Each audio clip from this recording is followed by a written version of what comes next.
समस्त को सप्रेम साईराम। आसंतु शुणिबा आजिर प्रशांति अनुचिंता। जड़े साधक तार आध्यात्मिक प्रयासर उत्तम फलाफल पाइबा पाई केउ सुरक्षित मार्ग आवश्यक।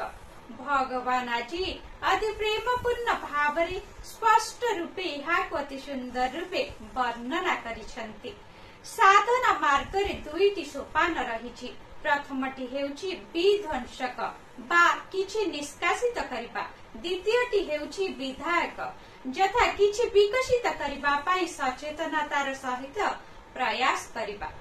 जेतेबेले जड़े कृषक किछि उत्पादन करिबा पाई निज जमी रे मंजी बुणिबाकु चाहे प्रथमे ताकु जमी रे थिबा अनावश्यक घास बुदा गुडी को बाहर करि देबाकु पड़िथाय।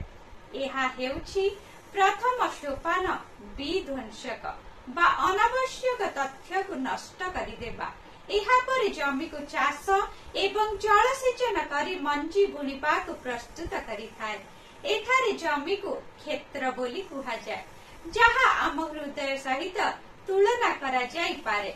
प्रथमे तुमको यहाँ भितरे पूर्वरु थिबा अशुद्ध चिंताधारा गुडी को परिष्कार करिबाकु ही पड़िबो।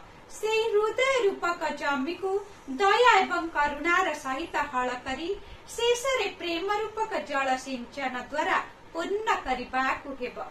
परे भगवान का नाम रूपक मंजी बुणिबाकु हेबो।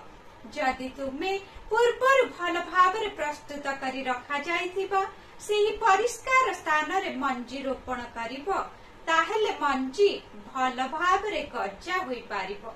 एही परि भाव रे जदि तुमे हृदय को परिष्कार करी रख एवं भगवान का नाम रूपक मंजी बुण, ताहेले तुमे भल फसल अमल करि पारिबो। अध्याय 29 वृंदावन रे ग्रीष्मकालीन अमृत धारा 1974 रे ए संपर्क रे सूचित करा जायछि। कहिबार तात्पर्य प्रेम रूपक वृक्ष को केवल शुद्ध एवं कलंक विहीन हृदय द्वारा विकसित करि हेबो। जय साईराम।